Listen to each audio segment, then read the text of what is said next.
우리가 이렇게 살다 보면 가끔 의도치 않게 큰 창피를 당할 때가 있습니다. 뭐 갑자기 넘어진다든지 그리고 뭐가 묻었는지 모르고 지나간다든지 하는 그런 일들 속에서 의도치 않은 이렇게 창피한 일을 당할 때가 간혹 있죠.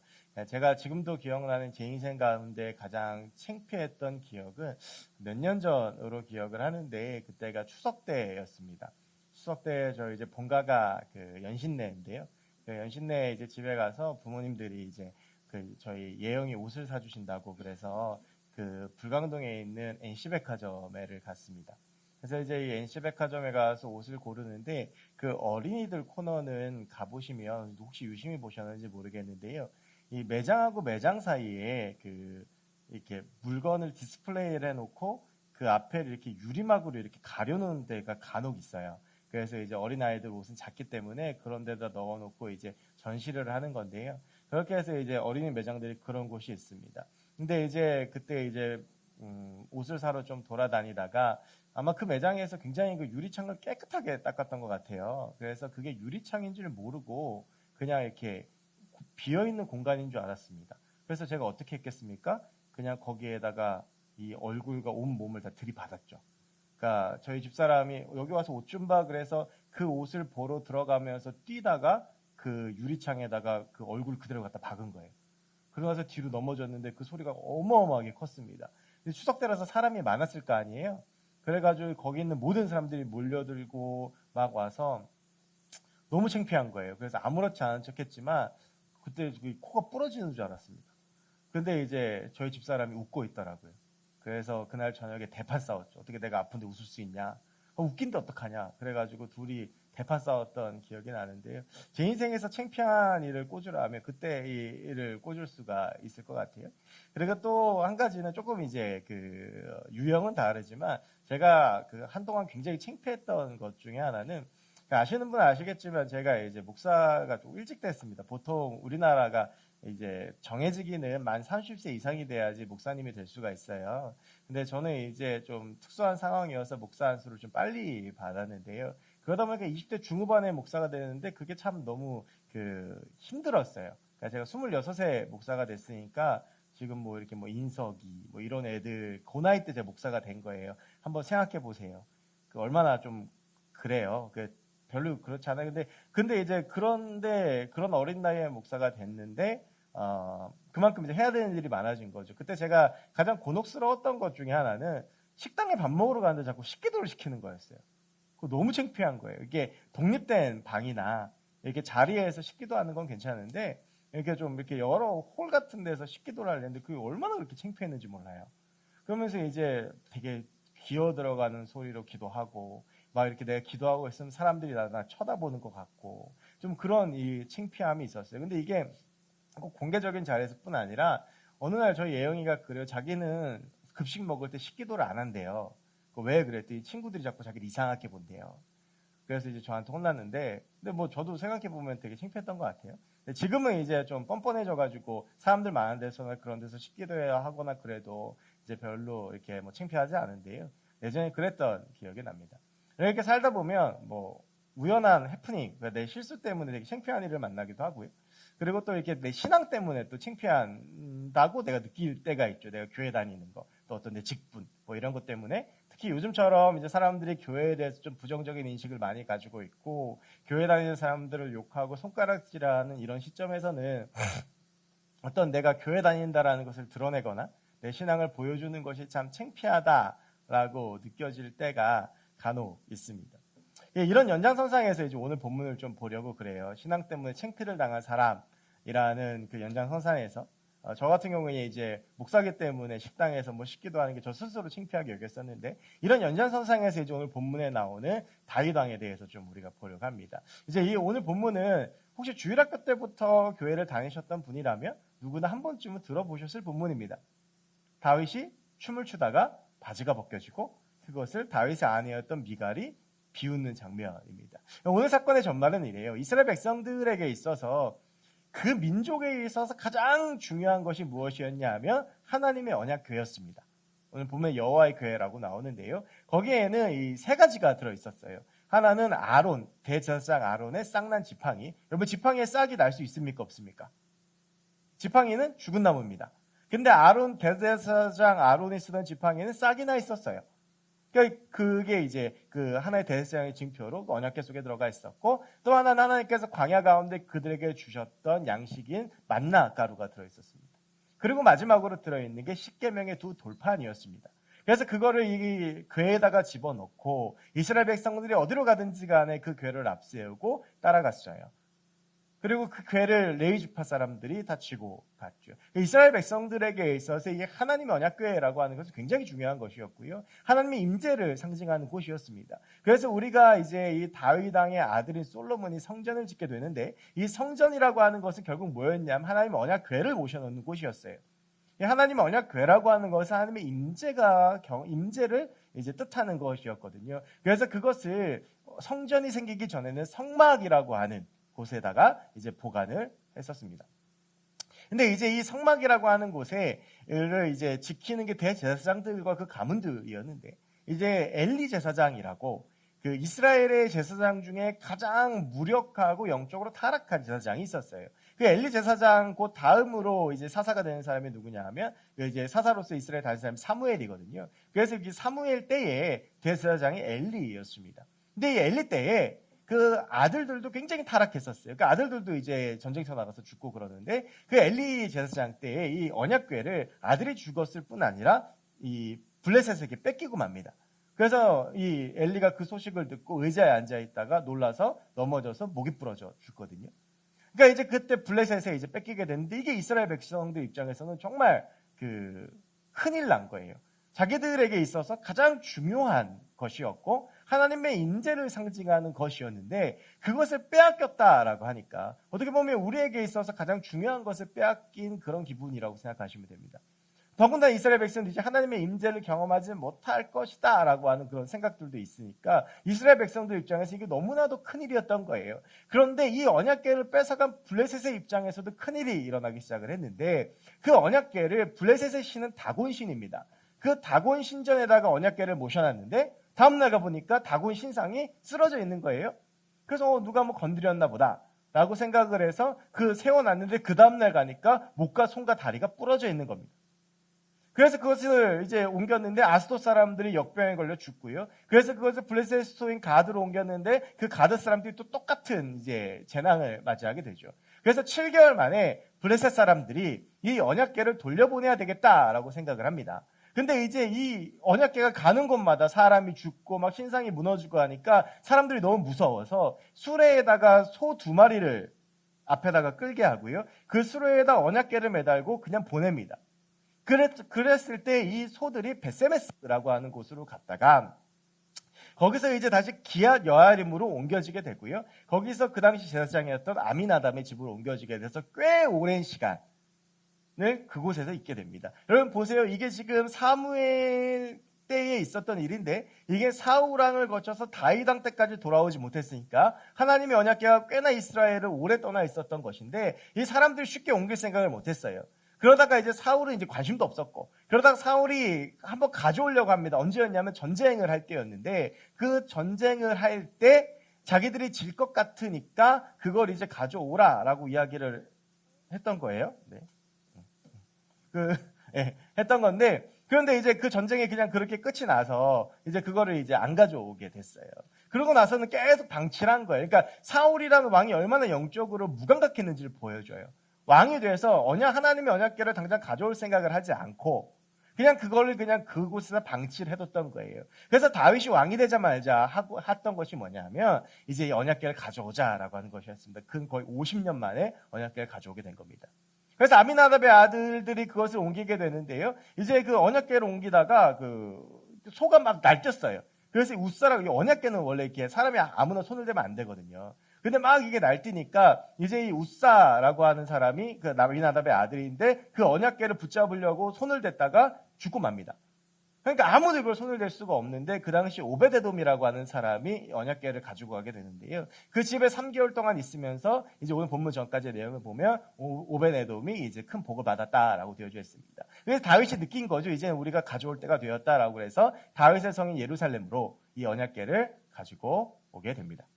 여기까지가 이제 오늘 본문 전까지의 이 일입니다. 그러니까 다윗의 입장에서는 너무나도 애타게 기다렸던 하나님의 언약궤가 이제 다윗의 성으로 돌아오는 것입니다. 그럼 마음이 얼마나 기뻤겠습니까? 여러분 혹시 사람을 이렇게 내가 좋아하는 사람을 좀 오래 기다려 보신 경험이 있으십니까? 제가 고등학교 때 짝사랑하던 친구가 하나 있었는데요.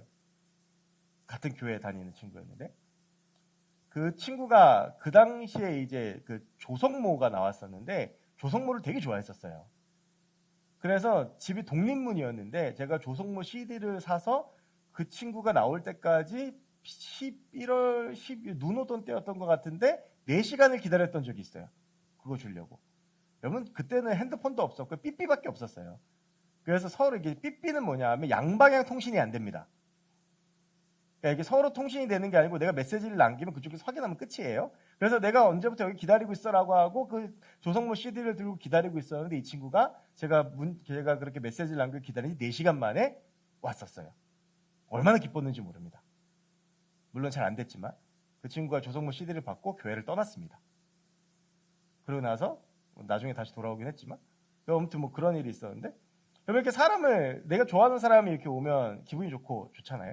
그러니까 다윗의 입장에서 이렇게 오매불망 기다렸던 하나님의 언약궤가 온다라는 거, 그리고 이 하나님의 언약궤가 온다라는 것은 뭐냐 하면 이스라엘이 이제 영적인 침체기에서 벗어나서 하나님의 임재가 회복되어진다라고 하는 것이었거든요. 그러니까 다윗이 너무 기뻤어요. 그래서 하나님의 언약궤가 이렇게 들어오는데 여러분 다윗은요 찬양을 굉장히 좋아하던 사람입니다. 그래서 다윗이 왕이 돼서 제일 먼저 했던 게 뭐냐면 찬양팀을 만들었고요. 그리고 우리가 잘 아는 대로 시편의 상당 부분을 다윗이 씁니다. 시편은 그 당시 이스라엘 백성들의 찬양시였습니다. 그러니까 언약궤가 들어오니까 다윗이 만든 찬양팀이 찬양을 하고 예배가 드려지게 된 겁니다. 언약궤가 들어오는 예배를 드리게 된 거죠. 다윗이 그 찬양을 같이 하다가 그것이 너무 기뻤습니다. 오늘 성경 본문 15절을 보면 본문 우리가 16절부터 읽었지만 다윗이 온 이스라엘과 즐거이 환호하며 나팔을 불었다고 하는데 신나게 찬양한 거예요. 그런데 이 기쁘게 찬양하던 다윗이 그 기쁨을 주체할 수가 없었어요. 근데 어느 정도였냐 하면 나중에 이제 미갈이 다윗에게 20절에서 뭐라고 그러냐 하면 당신의 몸이 드러났다라고 하거든요. 그러니까 흔히 말해서 이제 이 다윗의 바지가 벗겨진 거예요. 그러니까 바지가 벗겨질 정도도 모르고 열심히 춤을 추면서 하나님을 찬양했던 것입니다. 여러분 제가 아까 전 창피한 사례들을 몇 가지 말씀드렸지만 사람이 살면서 가장 창피한 것 중에 하나가 뭡니까? 팔가 벗겨지는 거. 여러분 십자가형이 왜 그토록 잔혹한 형벌이었냐면 우리가 흔히 예수님의 그림을 보면 예수님께서 이제 이 하인을 두르고 계시잖아요. 그게 이제 그림이니까 그렇게 해놓은 거고 사실은요 완전히 발가 벗깁니다. 옷을 입히질 않아요. 영화나 드라마에서 영화나 뭐 그림에서는 그 옷을 입은 채로 나오지만 원래는 그 옷을 벗기고 바로 죽지 않고 십자가의 못을 박으면 보통 하루에서 이틀을 매달려 있는데 그 수치감까지 같이 경험하게 하는 거거든요. 여러분 우리가 아무리 사람이 가난하고 돈이 없어도 벌거벗고 다니는 사람은 없습니다. 다 그래도 옷은 입고 다녀요. 왜냐하면 옷을 벗는 것은 사람에게 가장 수치스러운 일이기 때문에 그래요. 여러분 그래서 아담과 하와가 선악과를 먹자마자 바로 일어났던 것이 뭡니까? 서로 옷을 만들어 입잖아요. 그런데 한나라의 왕이 춤을 추고 예배를 드리다가 바지가 벗겨졌어요. 이게 안에 속옷은 입고 있었는지 속옷까지 벗겨졌는지 모르겠지만 몸이 드러났다고 하는 것을 봐서는 상당히 많은 부분이 벗겨졌던 것 같아요. 지금 다윗의 상황이 그런 것이고 그것에 대해서 미갈이 비난하고 있는 거예요. 왕으로서 어떻게 채통 없이 사람들 앞에서 더구나 미갈 입장에서 자기 남편이거든요. 그러니까 자기 남편이 사람들 앞에서 바지가 벗겨진 수모를 당하니까 속상하고 그리고 다윗이 한심해 보이는 거죠. 그래서 다윗에게 이렇게 비난을 한 건데요. 이 미갈의 비난은 이따가 말씀드리겠지만 꽤나 설득력이 있습니다. 여러분 만약 생각해 보세요. 제가 찬양을 막 하다가 너무 좋아서 막 춤을 췄는데 제가 뭐 꿈 같은 얘기지만 살이 좀 빠진 거예요. 제가 지금보다 20kg가 빠져가지고 바지가 안 맞아. 그래서 허리띠를 짬매놨어. 근데 막 춤을 추다가 이게 허리띠가 풀려서 바지가 내려왔어. 근데 내가 그것도 모르고 계속 춤을 춰. 어떻게 상상하지 마. 상상해서 인상 쓰는 사람들이 있는데 그럴 일은 없어요. 왜냐하면 살이 빠져야 되니까. 그러면 그걸 보고 다 어떻게 생각하겠어요? 야, 목소리 미쳤나 봐. 아마 전 그 다음 주에 당에 불려갈 거예요. 저희 집사람이 그걸 보면 뭐라고 하겠습니까? 전 그날 죽습니다. 다윗이 그런 거예요. 그런데 이런 비난을 하는 미갈을 향해서 다윗이 21절에서 이렇게 이야기를 합니다. 다윗이 미갈에게 이르되 이는 여호와 앞에서 한 것이라 라고 이야기를 합니다. 내가 하나님 앞에 예배하고 내가 하나님을 찬양했기 때문에 내가 어떠한 일이 있었어도 그것은 하나님 앞에서 한 것이다 라고 하는 것입니다. 지금 다윗이 바라보고 있는 미갈은 나를 보지 말고 내가 여기서 옷을 벗고 춤추고 수치를 당한 나를 바라보지 말고 내가 얼마나 하나님 앞에 기쁨과 진정으로 예배했는지 내가 얼마나 하나님 앞에 서 있는지 너 왜 그걸 보지 못하느냐라고 하는 것입니다. 여러분 다윗은요 이 생각으로 평생을 살았던 사람입니다. 그는 늘 하나님 앞에 있고자 했습니다. 그래서 여러분 다윗이 하나님 앞에 그는 내 마음에 완전히 합한 자다라고 하는 칭찬을 듣는데 그 비결이 다윗은 무엇을 하든지 하나님께 물어봤습니다. 근데 다윗이 딱 2번 하나님께 묻지 않고 자기 마음대로 한 일이 있는데 그것이 밧세바를 범한 것과 그리고 인구조사를 한 것입니다. 하나님 굉장히 진노하시죠. 다윗은 사람들이 뭐라고 하든지 간에 그 사람들의 말을 듣거나 그 사람들의 소리와 여론에 따라서 움직이는 것이 아니라 내가 지금 하나님 앞에서 어떻게 서 있는지를 바라보면서 이것을 거의 하나님께서 기뻐하시느냐 하나님이 기뻐하지 않으시느냐에 가지고 모든 것을 판단했다라고 하는 것입니다. 미갈이 손가락질하고 사람들이 다윗을 손가락질할 수 있겠지만 다윗은 이 상황에서는 하나님께서 이 언약궤가 돌아올 때에 내가 이렇게 어린아이처럼 춤추는 것을 기뻐하실 것이라는 확신이 있었고 내가 하나님 앞에서 한 것이기 때문에 이것들은 아무 문제가 되지 않는다라고 미갈에게 말하고 있는 것입니다. 여러분 우리가 여기서 2가지를 생각하게 되는데요. 하나는 먼저 우리의 삶 가운데의 적용입니다. 여러분 우리가 인생을 살면서 우리가 가져야 되는 태도가 바로 이 여호와 앞에서입니다. 내가 지금 누구 앞에서 살아가느냐라고 하는 것입니다. 누구의 기쁨을 위해서. 여러분 이제 수능이 한 20일, 25일 정도가 남아 있습니다. 여러분 교회 다니는 자녀를 둔 그리고 이제 교회를 다니시는 어른들의 자녀를 위한 기도 중에 가장 많이 이쯤 되면 하시는 기도 중에 하나가 뭐냐 하면 이제 아이들의 꿈과 이게 됐으면 좋겠다고 기도하는데 많은 분들이 아이들을 위해서 이렇게 기도를 합니다. 내 아들이 의료 선교사가 되게 해주세요. 자 여러분 내 아들이 의료 선교사가 되게 해달라고 기도할 때 강조점이 의료에 있습니까? 선교사에 있습니까? 앞에 있는 거예요. 여러분 우리가 하나님의 영광을 위해서 하나님의 기쁨을 위해서라고 포장하지만 실제로는 하나님의 영광과 기쁨을 위해서가 아니라 나의 만족과 나의 유익을 위해서 나의 기쁨을 위해서 살아갈 때가 참 많이 있습니다. 하나님이 원하신다면 흔들리지 않아야 되는 가치가 있고 하나님의 기쁨 앞에 흔들리지 않아야 되는 가치가 있는데 우리는 너무나도 쉽게 그것을 타협합니다. 과연 내가 지금 누구의 기쁨을 위해 살아가고 있는가? 과연 내가 지금 무슨 기쁨을 위해 살아가고 있는가에 대해서 우리가 다시 한번 생각해 봐야 됩니다. 그냥저냥 살아가는 인생이 아니라 과연 내가 누구 앞에서 누구를 위해 살아가고 있는가? 여러분 그리스도인과 비그리스도인들의 가장 큰 차이가 무엇입니까? 하나님입니다. 우리가 아무리 교회를 다니고 우리가 아무리 예배를 드려도 우리의 삶 가운데 하나님이 계시지 않는다면 우리는 비그리스도인들과 아무런 차이가 없습니다. 내가 하나님 앞에 서 있어야 됩니다. 하나님의 기쁨을 위해 살아가야 됩니다. 내 행동을 결정하는 기준이 사람이 아니라 하나님이어야 됩니다.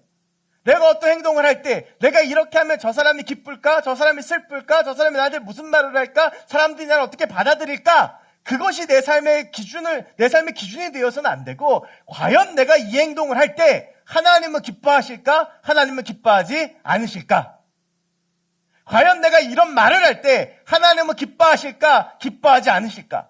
과연 내가 이런 선택을 하고 이런 길로 가고 이런 삶을 살아갈 때 과연 하나님께서 이것을 기뻐하실까? 기뻐하지 않으실까를 고민할 수 있어야 됩니다. 내 생각, 내 좋음, 내 만족, 내 기쁨, 내 가치를 위해서 살아가는 것은 그리스도인이 아닙니다. 그리스도인의 철저한 가치는 오직 하나님 한 분이셔야 합니다. 그리고 우리는 하나님 앞에서 살아가야 되는 사람들입니다. 여러분, 지난 일주일 삶을 한번 돌아보십시오. 내가 속상했던 거, 내가 뭔가 아차했던 거, 내가 실수했다고 여겼던 거, 내가 뭔가 마음이 무너졌던 거, 내가 뭔가 마음이 안 좋았던 것, 그 기준이 하나님이셨습니까? 사람이었습니까? 내가 하나님 뜻대로 살아가지 못해서 가슴 아프고, 내가 하나님 뜻대로 선택하지 못해서 슬프고, 내가 하나님 앞에 서 있지 못해서 가슴이 아팠던 거였습니까? 아니면 세상에서 성공하지 못해서, 사람들에게 인정받지 못해서, 아니면 뭔가 내 마음대로 되지 않아서 속상하고 힘들었던 것이었습니까? 다윗 될 수 있었던 것은 그의 평생은 하나님 앞에 있었습니다. 초원에서 양을 칠 때에도, 사울에게 쫓길 때에도 그는 언제나 하나님만을 기억하고 하나님 앞에 자신의 인생을 세웠고, 하나님은 그래서 다윗의 인생을 쓰셨던 것입니다. 사랑하는 청년 여러분, 하나님이 없는 것처럼 살아가지 마십시오. 내 인생에 하나님은 계시지 않고, 내가 하나님을 이용하고, 내가 편할 때는 하나님이 계시고, 내가 편할 때 하나님이 나를 보지 않는 것처럼 그렇게 살지 마십시오. 우리의 인생을 하나님 앞에 세워야 됩니다. 하나님의 기쁨을 위해 살아야 되고, 하나님을 위해 살아가야 되고, 하나님과 함께 살아가야 됩니다.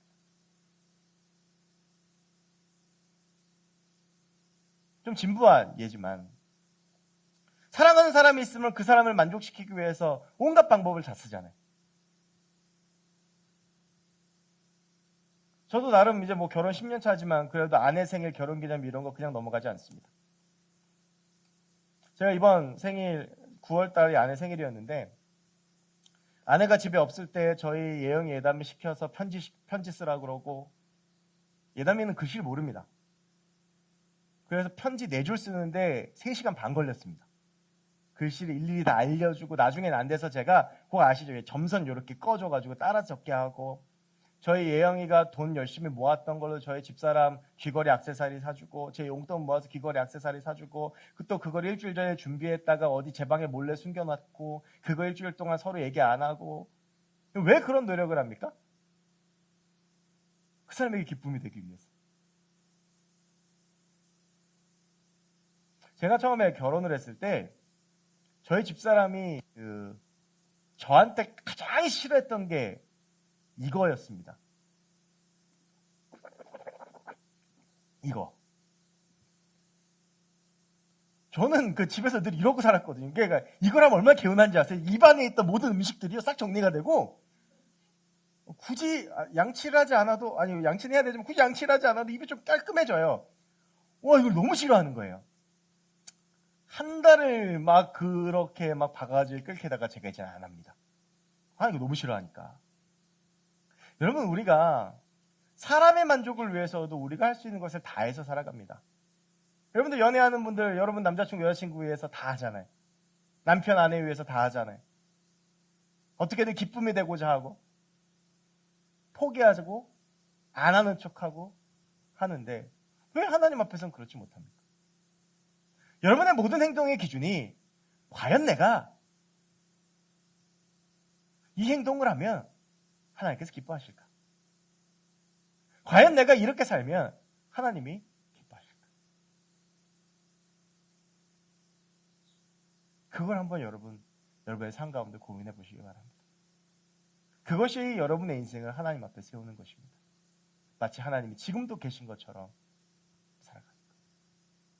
또 하나 조금 더 좁혀서 적용을 하자면 예배입니다.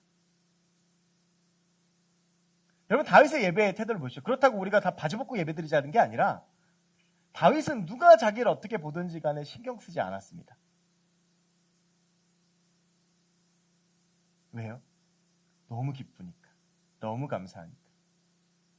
여러분, 안식일이 언제입니까? 안식일이 무슨 요일입니까? 월, 화, 수, 목, 금, 토, 주일. 안식일이 무슨 요일입니까? 성경에서 말하는 안식일이 무슨 요일입니까? 한번 말씀해 보세요.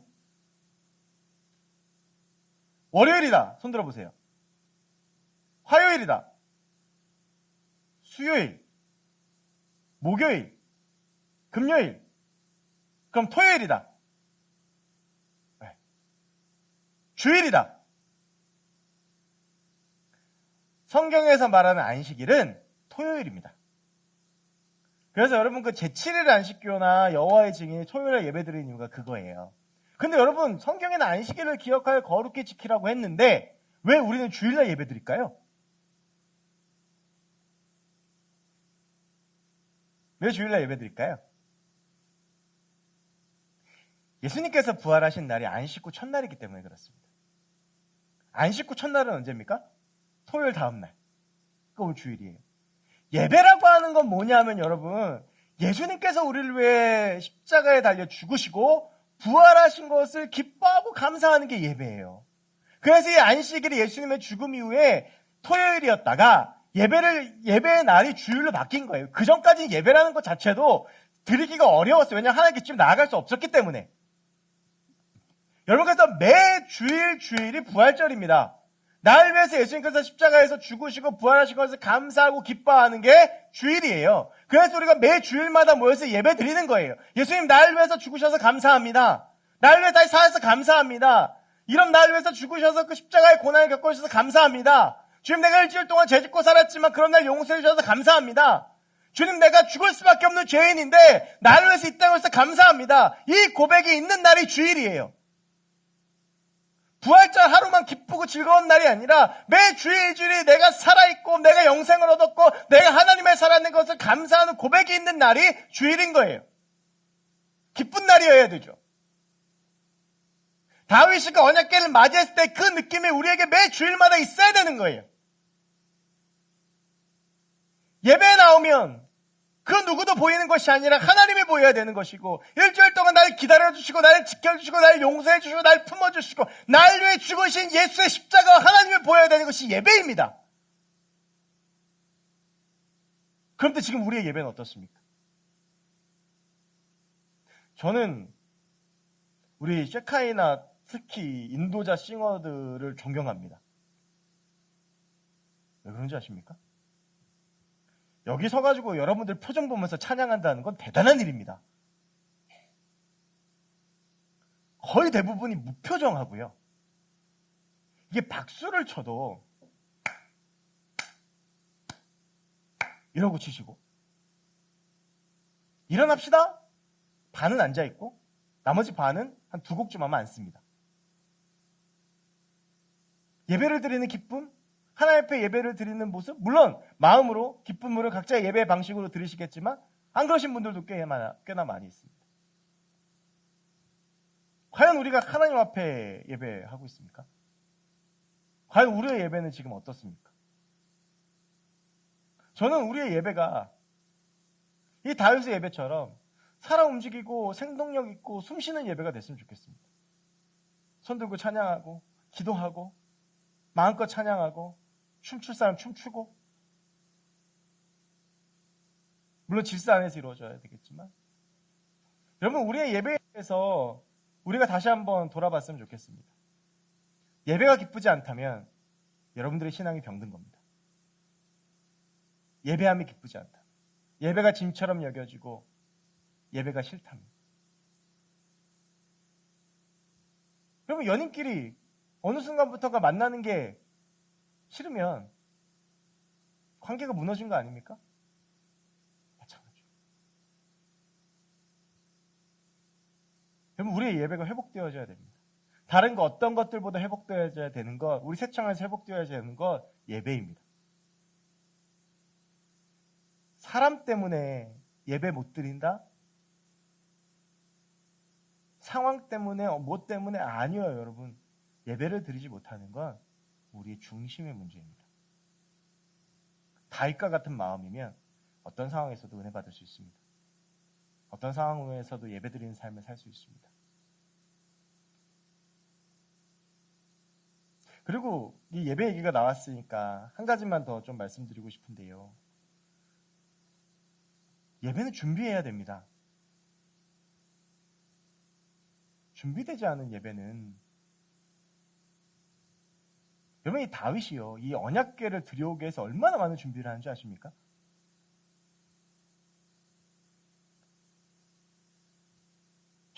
정말 치열한 준비 끝에 언약궤를 맞이하고 수많은 찬양팀들을 모아놓고 합니다. 그런데 여러분, 우리의 예배가 과연 얼마나 준비되어져 있습니까? 주일 1시 반 예배 피곤합니다.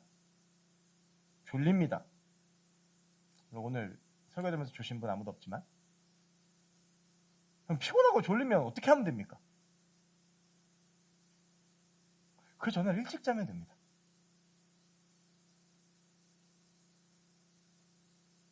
그 전날 새벽까지 놀고 게임하고 뭐하고 그러고 나서 주일날 피곤하다? 핑계입니다, 여러분. 정말 주일 예배가 내 인생 가운데 가장 중요한 것이라면 그 예배를 잘 드리기 위해서 모든 사이클이 다 맞춰져야 됩니다. 여러분, 원래 개념의 안식일이 언제 시작하는 줄 아십니까? 토요일에 안식이라고 그랬잖아요. 원래 안식일이 언제 시작하는지 아세요? 토요일 아침에 시작할까요? 이스라엘의 안식일은 금요일 저녁 9시부터 시작합니다. 그리고 토요일 저녁 9시까지입니다. 왜 그랬을까? 안식일을 준비하는 겁니다. 적어도 여러분들의 주일이 토요일 9시부터 시작돼야 됩니다. 예배를 향해 모든 것들이 맞춰져 있어요.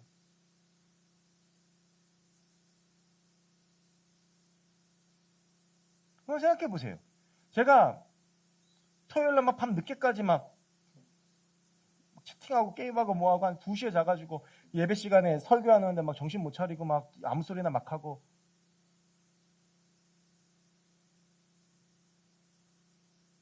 그게 되겠습니까, 여러분?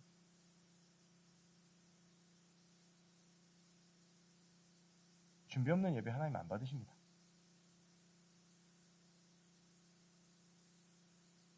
토요일부터, 아니 일주일의 삶을 살아가면서부터 주일을 기대하고 주일 예배로 나아가야 됩니다. 저는 우리의 모든 삶이 하나님께 초점이 맞춰졌으면 좋겠습니다. 삶의 부분도 예배도. 여러분, 그럴 때 그런 우리의 삶을 통해 하나님이 다윗처럼 역사하시는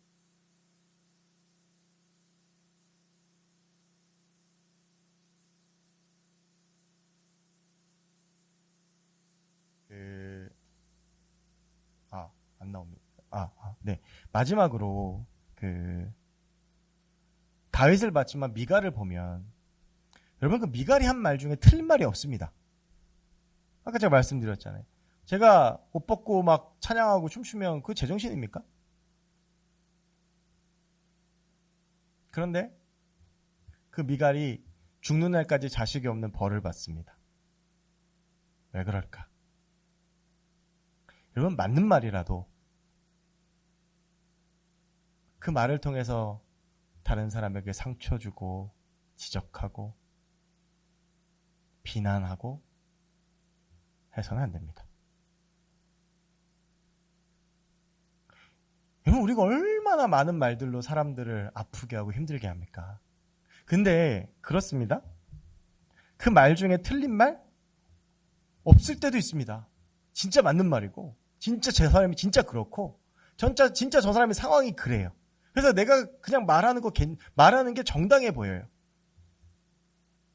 그런데 하나님께서는 그것도 기뻐하지 않으시는 겁니다. 결점이 보이십니까? 기도해 주십시오. 뭔가 좀 부족하고 모자라고 그런 게 보이십니까? 하나님이 만지실 것을 기대하며 그냥 기도하고 품어주십시오. 상처가 되죠. 그럼 말한다고 해결이 되겠습니까? 여러분, 우리가 어떠한 상황 속에서도 잊지 않아야 될 것은 하나님이 살아계시다라고 하는 것입니다. 그래서 우리가 그 하나님을 바라보며 하나님께 기도하면 하나님이 일하십니다. 참, 교회란 곳이 그렇습니다. 저희 새청이 한 100여 명 됩니다. 100명 정도 되는데 정말 다양한 사람들이 모여 있습니다. 여러분, 다양한 사람들이 이렇게 모였는데 어떻게 다 그 사람들이 내 마음에 들고 내 기준에 맞겠습니까?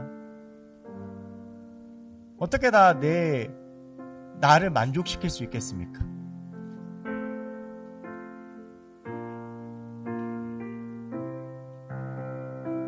근데 우리는 자꾸 그걸 다른 사람들한테 말하고 지적하고 상처 줍니다. 미갈의 말 틀린 거 하나도 없습니다.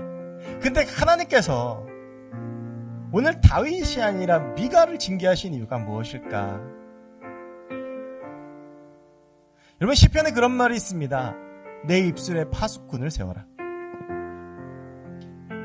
여러분, 저는 우리 안에 정죄와 비난과 비판과 그 마음이 아니라 하나님의 긍휼의 마음이 있기를 소원합니다. 한번 예수님 보세요. 그 제자들을 12명, 그 3년 동안 얼마나 속 썩었겠습니까? 이건 뭐 구제불능이에요. 답이 없어요. 그런데 예수님께서 그들이 서로 누가 높냐를 가지고 다투는 것 말고는 제자들이 험담을 하신 일이 없습니다. 야, 베드로 말이야, 너무 다혈질이야. 아, 요한 거 유학교 빠져가지고 어디다 써? 야고보 그 성격은 너무 불같아. 가론유다 그거 돈밖에 모르는 인간이야. 충분히 말할 수 있죠. 말하지 않으십니다. 그저 제자들을 향한 안타까움과 긍휼의 마음을 가지고 계셨고, 그 마음이 하나님의 때가 됐을 때 하나님께서 그들을 하나님의 사람으로 바꾸어 주셨습니다. 다른 사람들 향한 말들을 우리가 이제 그만 멈추었으면 좋겠습니다. 다른 사람한테 말하지 마시고요, 하나님 앞에 말씀하십시오. 막 쟤 저래, 막 이러고 몰려다니며 얘기하지 말고 하나님 앞에 얘기하세요. 하나님, 나 쟤 때문에 너무 힘들어. 그건 괜찮습니다. 함시 나도 너무 안 맞아요. 제 성격은 너무 지랄 같아요. 아우, 쟤 때문에 죽을 것 같아요. 나 교회 떠나고 싶어요. 하나님 앞에 얘기하고 하나님하고 해결하십시오. 내가 떠들고 이야기하고 말한다고 바뀌지 않습니다.